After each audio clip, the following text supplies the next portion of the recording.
Selamat mendengarkan podcast ini. Kita masih ada dalam pembahasan 1 Korintus pasal 15 dan kita telah membahas ini dalam 2 kali pertemuan sebelumnya yang fokus perhatian kita, saudaraku, di ayat yang ke-33. Jangan sesat, pergaulan yang buruk merusak kebiasaan yang baik.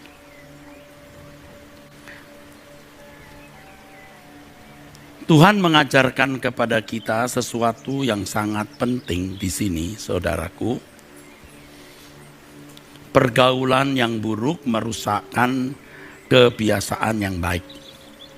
Maksudnya pergaulan di sini telah saya jelaskan dari teks aslinya, yang artinya kebersamaan. Ya, kebersamaan.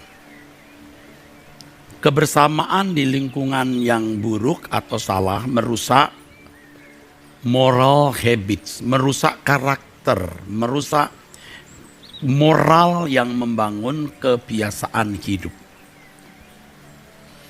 Saya jelaskan di pertemuan yang pertama bahwa ayat ini pada umumnya digunakan untuk menunjukkan orang-orang yang moralnya rusak, moralnya bejat, melanggar hukum akibat sebuah pergaulan, Yang tadinya tidak merokok karena pergaulan jadi merokok, yang tadinya tidak mengkonsumsi narkoba karena pergaulan jadi mengkonsumsi narkoba, yang tadinya tidak pernah tahu judi karena pergaulan menjadi orang yang suka berjudi, dan seterusnya. Jadi sebuah pergaulan yang membuat seseorang menjadi tidak bermoral, yang membuat seseorang melanggar hukum. Itu pengertian umum, saudaraku. Dan dulu juga saya memahami ayat ini demikian. Tetapi sekarang saya mengerti dan membagikannya kepada saudara bahwa maksud ayat itu tidak hanya demikian. Tidak salah diartikan demikian, saudaraku. Tetapi kalau hanya diartikan demikian, maka pengertian ayat ini menjadi dangkal atau menjadi miskin. Kebersamaan dengan dunia membuat seseorang, maksud saya orang percaya, tidak berkarakter sebagai anak Allah. Bagaimana seharusnya hidup sebagai anak Allah? Jadi bukan hanya melanggar hukum, tetapi tidak hidup sebagai anak Allah. Dan standar hidup anak Allah itu adalah Tuhan Yesus. Inti dari karakter Yesus atau esensi dari karakter Yesus adalah dalam segala hal yang dilakukan selalu sesuai dengan pikiran dan perasaan Allah.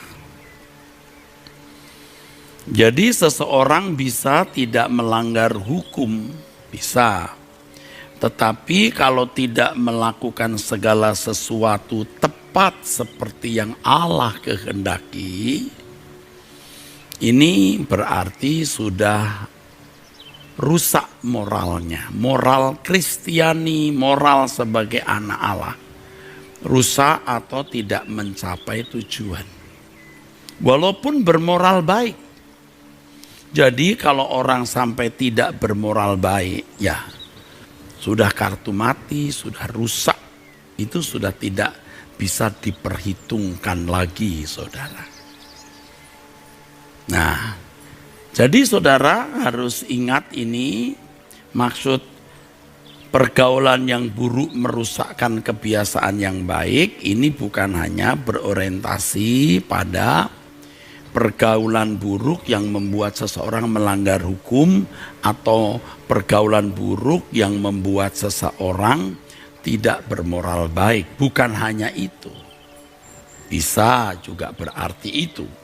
Tetapi kalau dilihat dari sudut pandang iman Kristen, kebersamaan dengan dunia membuat seorang Kristen yang mestinya hidup menurut standar anak Allah, yaitu yang dalam segala sesuatu yang dilakukan bisa sesuai dengan kehendak Allah, tidak sesuai dengan kehendak Allah, karena pergaulan dengan dunia akhirnya tidak serupa dengan Yesus, tapi serupa dengan dunia ini.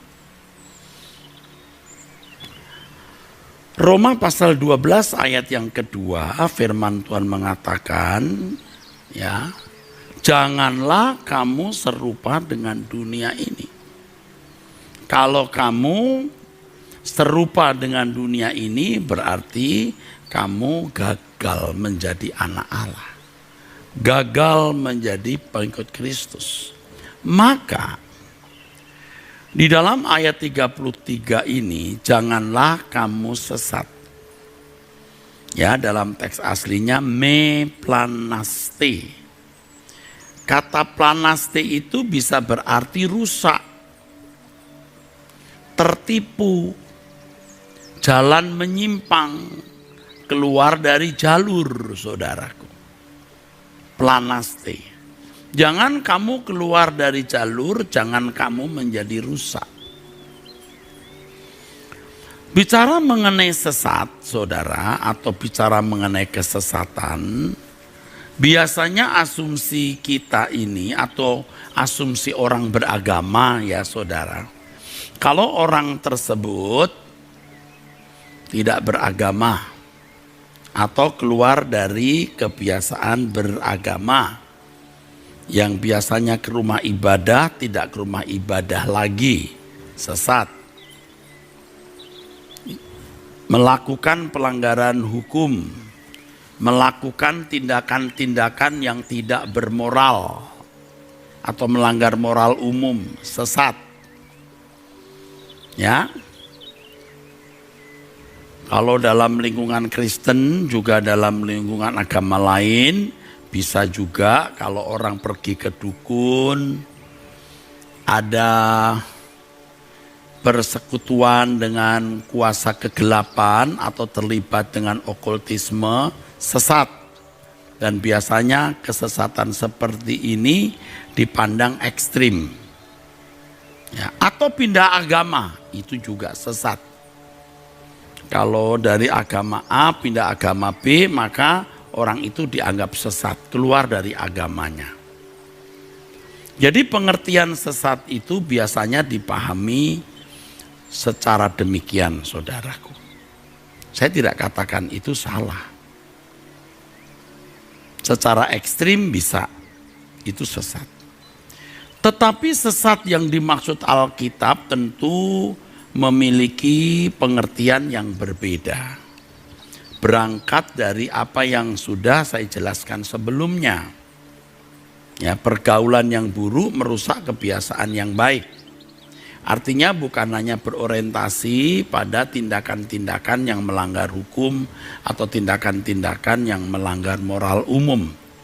Tetapi ketika seseorang serupa dengan dunia ini, saudaraku, ini buruk, ete. Dalam teks aslinya ini kebiasaan ini ete. Merusak moral habits. Jadi kalau seseorang serupa dengan dunia ini, tidak serupa dengan Yesus, itu sesat. Itu sesat, saudaraku. Kalau orang serupa dengan dunia ini berarti tidak melakukan kehendak Allah. Dan kita semua tahu Alkitab mengatakan orang yang tidak melakukan kehendak Allah itu ditolak. Ditolak. Oleh sebab itu, saudara, kalau kita membaca Matius pasal 7 ayat 21 sampai 23, Ya, di mana terdapat ayat yang mengatakan, ya, bukan orang yang menyebut, berseru, memanggil aku Tuhan, Tuhan yang masuk surga, tetapi orang yang tidak melakukan kehendak Bapa. Ada kelompok Kristen yang mengatakan, dan ini kelompok ini cukup besar jumlahnya, ya memang benar kata mereka, tapi itu ditujukan untuk nabi-nabi palsu. Begitu saudara sekalian, itu ditujukan untuk nabi-nabi palsu katanya. Oke. Konteksnya memang hal pengajaran sesat dari ayat 15 ya.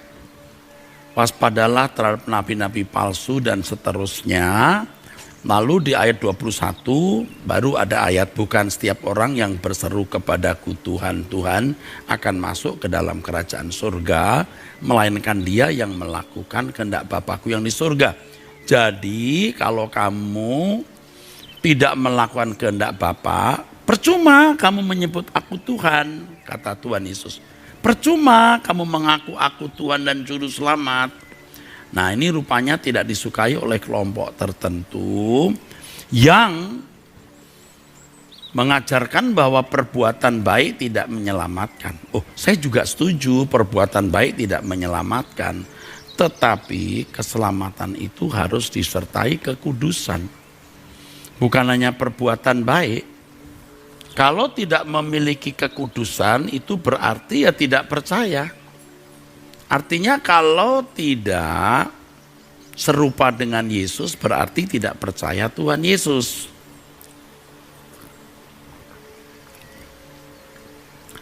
Nah, di sini saudaraku sekalian, nabi-nabi palsu ini jangan saudara pahami sebagai ajaran dari gereja setan misalnya. Dan ada banyak bidat-bidat dan ajaran-ajaran sesat ya yang dinyatakan sesat dalam sejarah gereja atau yang nyata-nyata memang bertentangan dengan ajaran Injil bahkan ajaran agama lain pada umumnya. Nabi-nabi palsu ini harus saudara pahami sebagai orang-orang yang kelihatannya asli tapi palsu. Dikatakan menyamar seperti domba loh di sini. Tetapi sesungguhnya mereka adalah serigala buas. Jadi kalau saudara memiliki gambaran setan itu bukan hanya yang pakai jubah hitam dan pegang trisula lalu kepalanya ada tanduk dua. Lalu memiliki simbol-simbol dari okultisme. Tidak selalu begitu. Barang palsu itu didesain sedemikian rupa untuk menyerupai aslinya.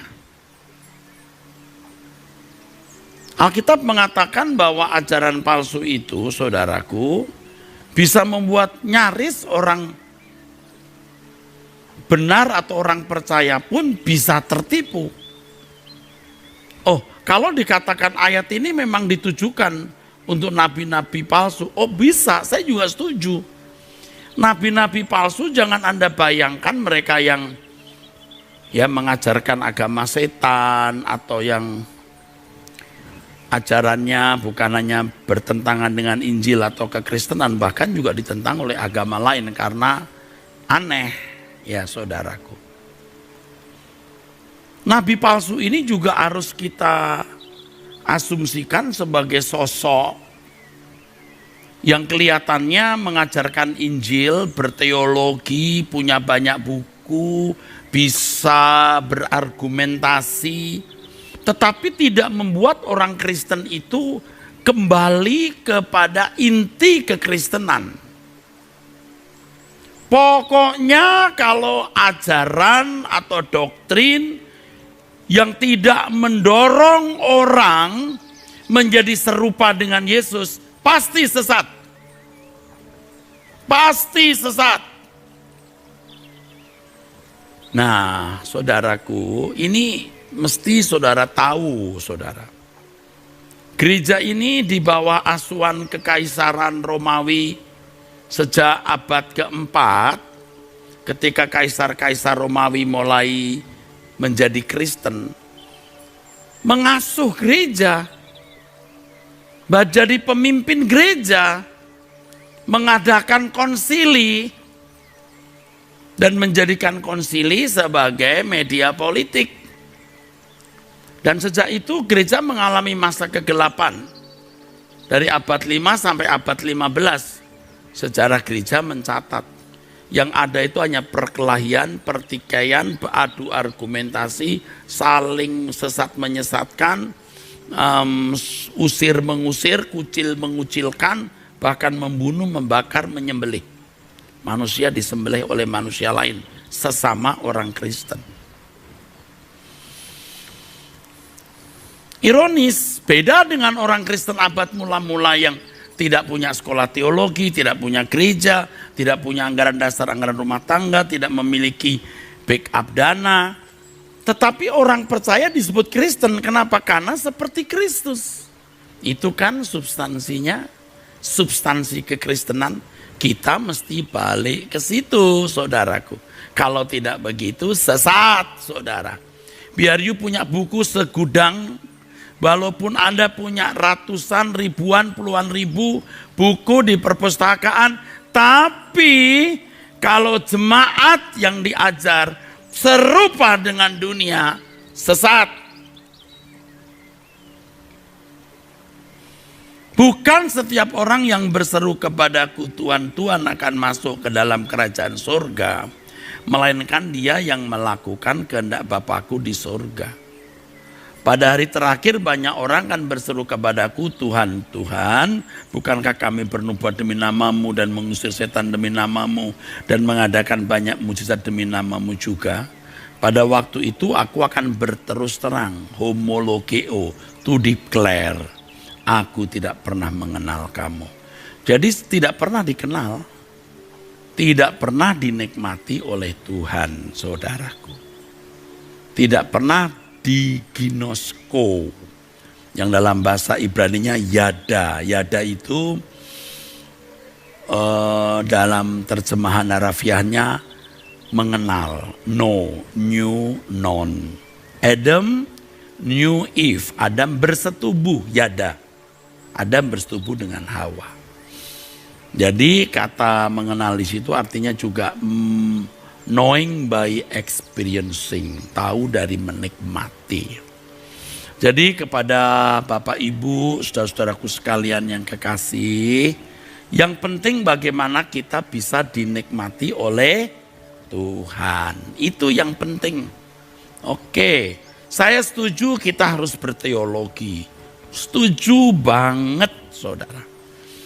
Tetapi yang penting bagaimana teologi kita itu memiliki implementasi yang jelas. Implementasinya apa? Implementasinya ke arah pembaharuan hidup. Menyentuh seluruh kehidupan. Bukan hanya nalar logika kita dan menjadi seorang yang pintar berdebat, adu argumentasi, berapologetika, atau apapun namanya. Karena menjadi saksi Kristus itu, kata Tuhan Yesus loh, bukan saya, melihat perbuatanmu memuliakan Bapa di surga. Bukan mendengar khotbahmu, bukan takjub teologiamu, tapi melihat perbuatanmu. Jadi sekarang kita mesti memeriksa diri kita, saudara. Serupa siapa kita ini? Ayo, serupa siapa kita ini? Ya, ini yang penting, saudara. Jadi kembali ke Matius 7 dari ayat 15 sampai 23, ketika orang berkata, ini konteksnya nabi palsu. Oke, iya. Bukan tidak mungkin teolog-teolog yang bergelar itu memang teologianya diverifikasi oleh buku-buku. Oke, referensinya buku-buku. Ada anchor book, buku-buku. jurnalnya bagus. Merubah orang enggak? Hah? Merubah orang enggak? Itu masalahnya. Bahkan di sini, saudara, orang yang sudah mengusir setan, bernubuat, dan mengadakan banyak mujizat, tidak dikenal oleh Allah. Jangan salah ya, jangan saudara pikir orang bernubuat nanti ditolak, orang mengusir setan nanti ditolak, orang mengadakan banyak mujizat nanti ditolak. Bukan, ada orang-orang seperti ini yang ditolak. Tidak sedikit kok hamba-hamba Tuhan yang dipakai Tuhan sebagai penginjil yang bernubuat dengan benar, mengusir setan dengan benar, mengadakan mujizat dengan benar. Ada.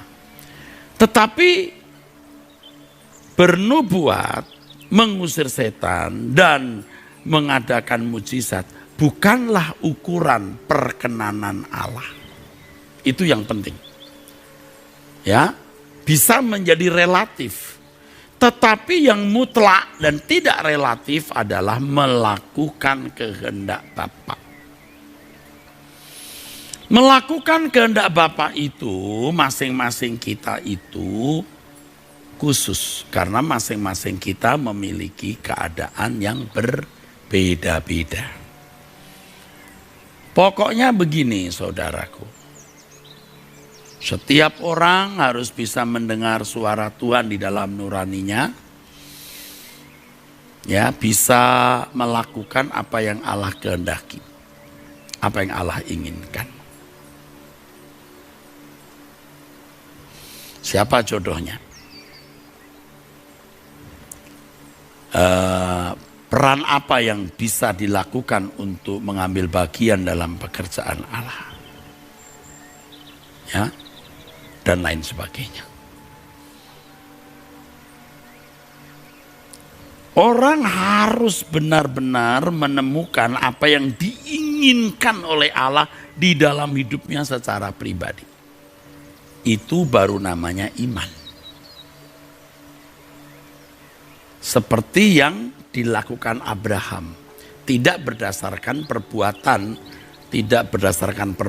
menurut hukum, tetapi apa saja yang Allah kehendaki dia lakukan.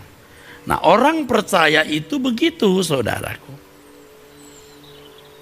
Kalau hanya melakukan hukum, dunia juga banyak orang yang moralnya baik, melakukan hukum, santun. Tetapi yang tidak serupa dengan dunia ini adalah melakukan apapun yang Allah kehendaki. Hari-hari ini saya bicara itu terus. Nah, selama ini yang diajarkan kepada banyak orang Kristen, iman itu percaya Yesus sebagai Tuhan dan Juru Selamat, lalu jadi orang baik, ke gereja, memuji menyembah Tuhan. Itu belumlah iman. Atau itu baru iman permulaan. Iman yang sejati yang membenarkan, iman yang menyelamatkan. Iman seperti imannya Abraham. Dan hari-hari ini saya selalu bicara kalau mau melihat contoh manusia yang dilahirkan oleh wanita berdosa, dibesarkan di lingkungan agamani tapi akhirnya bertobat, tidak lagi hidup menurut hukum tapi menurut iman, Paulus. Ini model manusia yang memiliki iman. Model manusia yang dibenarkan oleh iman. Ya, saudara. Jadi kalau hanya beragama, itu enggak usah beriman standar yang diajarkan Paulus. Semua orang juga bisa. Bahkan agama-agama samawi lain juga mengajarkan demikian. Tetapi kekristenan itu adalah ketika seseorang secara pribadi menemukan apa yang Allah kehendaki di dalam hidupnya. Tentu ini secara khusus, secara spesifik dalam hidup orang itu. sangat personal, sangat pribadi. Tapi dia tahu apa yang harus dia lakukan. Setiap kata yang dia ucapkan, setiap keputusan dan pilihannya selalu sesuai dengan pikiran dan perasaan Allah. Itu baru beriman. Nah, mungkin saudara mulai bertanya, kalau begitu Pak, tidak banyak loh Pak orang seperti ini. Loh, Tuhan Yesus sendiri di Lukas 18 ayat 8 mengatakan, kalau anak manusia nanti datang, ya entah kapan, bisa saja bulan depan, minggu depan, atau besok, bisa kapan saja. Apakah dia mendapati iman di bumi? Loh, kan di balik pernyataan itu ada semacam kecemasan, kekhawatiran. Adanya satu fakta, kemungkinan tidak ada orang beriman dengan benar. Memang, karena saudara, iman yang murni yang telah dibangun diajarkan oleh Tuhan Yesus, dibangun rasul-rasul, dibangun oleh Paulus dalam pengajaran dan yang diperagakan. Itu ketika mulai masuk wilayah dunia, yang tadi saya katakan ketika kaisar kafir menjadi Kristen lalu bisa mengobok-obok urusan gereja. Itu gereja warnanya diubah. Terus seiring dengan perjalanan sejarah dunia juga berubah. Kekristenan ya saudaraku. Ya, kekristenan itu ditendang sana tendang sini berubah warna. Ya saudaraku. Sampai para reformator mau membawa gereja ke jalur yang benar. Tapi itu pun juga belum selesai. Mestinya generasi berikutnya membangun. Buktinya apa? Buktinya Martin Luther sendiri mengatakan bahwa surat Yakobus itu seperti jerami kering. Padahal kalau kita sekarang belajar surat Yakobus, betapa hebat surat itu. Jangan karena kita secara ekstrim mau mengatakan sola gratia hanya oleh anugerah, lalu kita tidak mengajarkan anugerah yang bertanggung jawab. Lalu lahirlah konsep bangunan kekristenan asal percaya Yesus Tuhan dan Juru Selamat masuk surga. Nah ini loh. Saya bukan mengajarkan perbuatan baik bisa menyelamatkan, semua juga oleh karya Kristus di kayu salib. Tapi karya Kristus ini menjadi jalan keluar manusia dikembalikan ke rancangan semula. Dan rancangan semula manusia hidup untuk kemuliaan Allah. Apa? Melakukan kehendak Bapa. Bagaimana setiap individu menemukan apa yang Allah kehendaki untuk dilakukan. Nah, dengan demikian setiap individu menjadi tidak serupa dengan dunia. Siapa yang tahu? Ya tentu Tuhan, karena Tuhan yang berurusan dengan individu per individu, dan orang itu sendiri juga tahu bahwa dia berjalan sesuai dengan kehendak Allah. Saya takut saudaraku, takut kalau sampai nanti menghadap Tuhan ternyata saya tidak melakukan kehendaknya. Kehendak Tuhan atas hidup seorang anak manusia bernama Erastus yang menjadi laki-laki atau diciptakan Tuhan sebagai pria dengan DNA seperti ini, dengan latar belakang yang ada. Saya memiliki bagian yang harus saya penuhi. Gitu. Ngeri kalau saya tidak melakukannya. Jadi akhirnya tidak penting menjadi pendeta atau bukan, gembala sidang atau tidak. Tidak penting, yang penting apakah di tempatku, di dalam hidupku aku melakukan kehendaknya. Itu yang penting saudaraku. Nah saudara sekalian, Sedikit sekali orang yang benar-benar telah menemukan secara utuh, secara lengkap kehendak Allah dalam hidup secara pribadi masing-masing individu tersebut, saudaraku.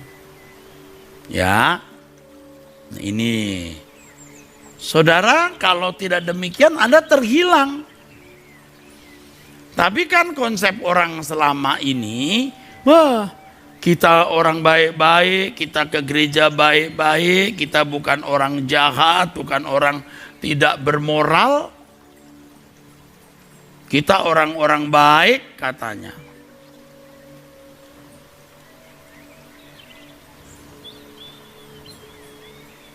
Iya, memang tidak melanggar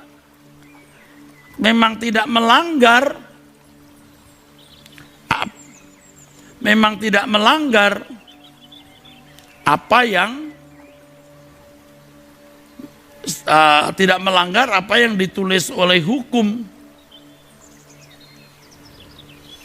tetapi melanggar apa yang Allah kehendaki dalam hidup setiap individu. Tidak melanggar hukum, tapi rencana-rencana Allah secara khusus tidak kamu tahu dan kamu tidak lakukan. Nah, orang mulai berkata, wah kalau begitu mah sulit banget Pak. Ya dari dulu kan Tuhan sudah bicara, sukar masuk surga itu. Maksudnya surga dalam konteks Tuhan Yesus Kristus adalah menjadi anggota keluarga kerajaan surga. Ya, boro-boro mendengar suara Tuhan, Pak. Percaya Tuhan itu ada atau tidak saja masih ragu, ikut saja orang mengatakan Tuhan ada, ya percaya saja. Tapi tidak sungguh-sungguh bergumul. Nah inilah yang harus kita gumuli. Apa sih sulitnya? Kalau saudara melihat kekekalan yang dahsyat, Anda menyediakan waktu 30 menit, 1 jam itu tidak ada artinya. Oh, demi masa depan supaya anak bisa sekolah. Demi masa depan supaya istri keluarga punya rumah. Demi masa depan anak-anak keluarga ada kendaraan. Siang malam orang bekerja berjam-jam. Peras keringat, ya kan? Taruh hidup dan nyawanya. Lah untuk kekekalan kok orang tidak berani bertaruh lebih besar. Itu kan karena tidak menghormati atau tidak menghargai Tuhan.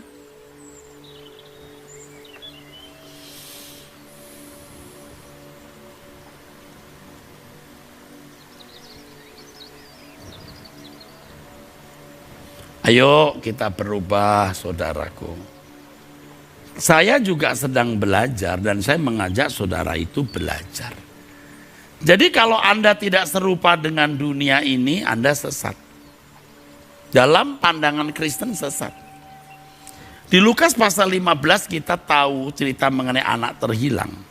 Biasanya fokusnya pada anak bungsu yang meninggalkan rumah bapaknya, memboroskan harta dengan perempuan-perempuan berdosa dan berbagai kejahatan.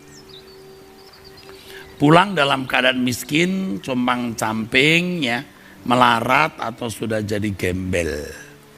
Bapaknya sambut. Kita tahu dong kisah itu. Si sulung mendengar ada keramaian di rumahnya. Keramaian karena pesta yang diadakan orang tuanya. Menyambut kedatangan anaknya yang kata ayahnya, anaknya yang dulu mati sekarang hidup. Si sulung tidak mau masuk. Sampai bapaknya yang keluar menemui dia. Anda mesti bisa melihat kisah itu. Apa? Si sulung ini mempermalukan bapaknya di depan tamu dan para hamba-hamba atau pegawai-pegawai bapaknya. Terus terang loh dia menunjukkan pemberontakan. Dia demonstrasi. Ya. Demonstrasi. Unjuk perasaan. Mungkin kelihatannya demonstrasi damai ya. Dia tidak mengambil batu, dia lempar rumah. Dia tidak teriak-teriak ya. Tapi dia tidak mau masuk rumah sudah menunjukkan pemberontakan. Anda tahu akhir cerita itu? Anda tahu? Anda nggak tahu? Saya juga tidak tahu. Tidak ada akhir ceritanya. Kemungkinan si sulung juga tidak pernah masuk rumah lagi. Jadi yang terhilang akhirnya si sulung, bukan si bungsu. Bungsu balik, si sulung tidak. Jika dilihat dari kacamata moral, kacamata orang beragama, ini si bungsu ini jahat, patut masuk neraka. Tetapi saudaraku, ternyata si sulung yang akhirnya masuk neraka. Kalau si sulung sampai pada akhirnya tidak masuk rumah loh. Si bungsu ketika datang kepada bapaknya dia berkata, aku telah berdosa kepada bapak dan kepada surga. Baca itu di Lukas 15. Dia berdosa kepada bapaknya dan berdosa kepada Tuhan, berdosa kepada kerajaan Allah. Si sulung tidak peduli, saudara. Nah, jangan sampai kita seperti si sulung. Dan Anda tahu Tuhan Yesus sedang menunjukkan kepada siapa perumpamaan itu? Orang-orang Yahudi yang beragama, bermoral baik, tapi tidak mengerti hati bapaknya. Itulah sebabnya firman mengatakan kita harus memiliki pikiran perasaan Kristus. Ini agenda satu-satunya dalam hidup. Ini pekerjaan besar dan sulit. Ya, jangan berpikir cari uang lebih sulit dari ini. Jangan berpikir pelayanan lebih sulit dari ini, artinya kegiatan gereja. Lebih sulit untuk mensinkronkan hati kita dengan hati Tuhan. Saya ulangi ya, gereja telah diasuh oleh dunia dalam sejarah sehingga memiliki warna yang jauh berbeda dengan warna asli kekristenan yang Yesus ajarkan. Dunia kita makin jahat. Anda mungkin bilang gak suka. Mosok Pak? Loh, Lukas 18 ayat 8 Tuhan Yesus berkata, kalau anak manusia datang, apakah dia mendapati iman di bumi? Matius 24 ayat 12-13 mengatakan apa? Karena makin bertambahnya kedurhakaan, kasih kebanyakan orang menjadi dingin. Hanya orang yang bertahan sampai akhir yang selamat. Kan semua ini fakta yang saudara harus lihat. Yang kita harus sadari, saudaraku. Mungkin ada yang berkata begini, Pak Pendeta, kalau begini nanti banyak orang Kristen bisa masuk neraka, Pak. Iya, benar. Tapi kalau kita bicara terlalu vulgar, nanti kita dianggap menghakimilah, sombonglah. Padahal kita mau ingatkan, hai saudara-saudaraku, kalau kalian tidak serupa dengan Yesus, kalian sesat. Coba saya pengen tahu apa balasan orang sih kalau ada seruan seperti ini. Tapi saudara, saya tidak perlu mendengarkan feedback. Nanti terjadi konflik, adu argumentasi, dan bisa melukai. Lebih baik saya bicara monolog saja. Yang mau dengar, silahkan. Yang tidak mau mendengar, silahkan. Yang mau menerima, silahkan. Yang nggak mau menerima, resiko ditanggung sendiri. Pecinta suara kebenaran yang mengikuti apa yang saya sampaikan ini, sudah saatnya kita meninggalkan dunia, saudaraku. Ayo kita melakukan kehendak Bapa dalam hidup kita. Saudara tahu banyak orang meratapi perkawinannya? Banyak banget Kenapa? Waktu you pilih jodoh, you nggak tanya Tuhan.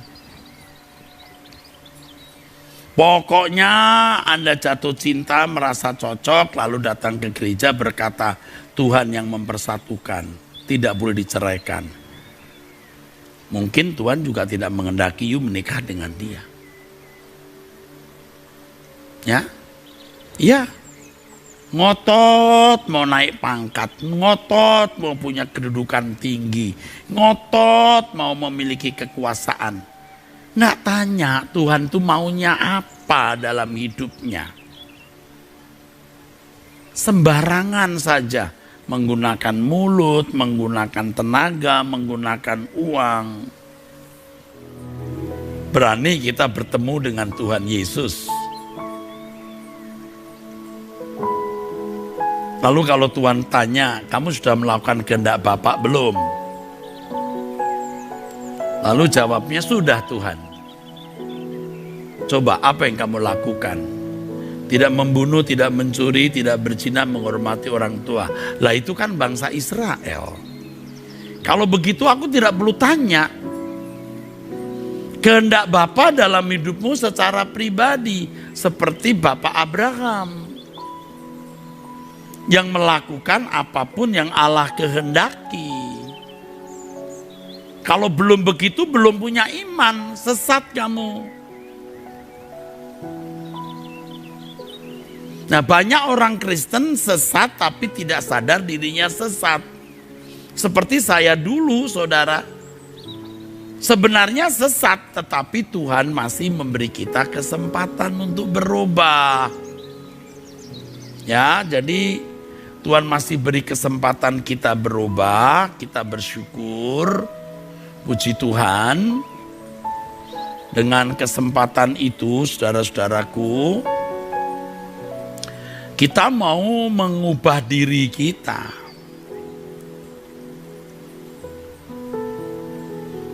Kalau dulu kan kita tekun ya, membaca buku, membuat risalah, mengerjakan tugas-tugas sebagai pengajar. Sekarang kita juga tekun duduk diam di kaki Tuhan, menangkap suaranya. Jadi mengerti apa yang dimaksud dengan mencari wajahnya. Lalu periksa diri, apakah hidupku ini sudah sesuai dengan kehendak Allah atau belum. Di setiap langkah yang kita ambil sesuai tidak dengan kehendaknya. Kalau dulu kan semua serba kita perhitungkan dengan akal pikiran kita, dengan kecakapan kita berteologi, beradu argumentasi, kita olah nalar kita. Ya, saya dosen etika, saudaraku, dan dosen sistematika teologi, dogmatika maksudnya. Ya, semua yang saya kerjakan bisa saya lengkapi dengan alasan-alasan. Saya mengajak saudara untuk dengan rendah hati menerima kebenaran ini. Saya mengerti ini sulit sekali. Kenapa sulit? Karena konsep kita selama ini mengenai sesat itu sudah salah. Jadi karena konsep kita sudah salah, maka kita tidak merasa gusar ketika keadaan kita sebenarnya masih serupa dengan dunia ini. Kita tidak merasa gusar ketika ternyata keadaan kita itu belum melakukan kehendak Bapa. Belum melakukan kehendak Bapa, tapi kita nyaman saja karena kita merasa bukan sebagai orang berdosa. Kita tidak melanggar hukum. Kita merasa bahwa kita ini orang santun, apalagi kalau jadi aktivis gereja. Jadi pendeta lagi, sudah pasti deh, tidak merasa sesat. Saudara kalau perhatikan banyak pendeta-pendeta khotbah, pemahaman sesat yang dimiliki itu orientasinya tidak beda dengan orang-orang di luar Kristen. Pokoknya melanggar hukum, tidak bermoral, sesat. Tetapi sekarang kita mendapat pencerahan ini. Ayo kita berubah sebelum kita menghadap Tuhan. Namanya berkenan kepada Allah itu bukan karena kita santun saja, bukan karena kita melakukan hukum moral secara umum saja. Tapi berkenan ini artinya melakukan apapun yang Allah kehendaki. Sebab kalau hanya menuruti hukum, Paulus berkata, aku tidak bercacat. Aku tidak bercacat kalau ditinjau dari hukum. Tetapi kalau ditinjau dari kehidupan sebagai anak Allah yang standar moralnya harus tidak bercacat, tidak bercela, yang dalam segala hal sesuai dengan pikiran perasaan Allah. Paulus dalam Roma pasal 7 berkata, celaka aku. Maka ia belajar untuk bertumbuh. Ayo kita tinggalkan kekristenan palsu yang telah kita jalani selama belasan tahun atau bahkan puluhan tahun. Ayo kita memasuki kekristenan yang baru. Amin. Tuhan memberkati.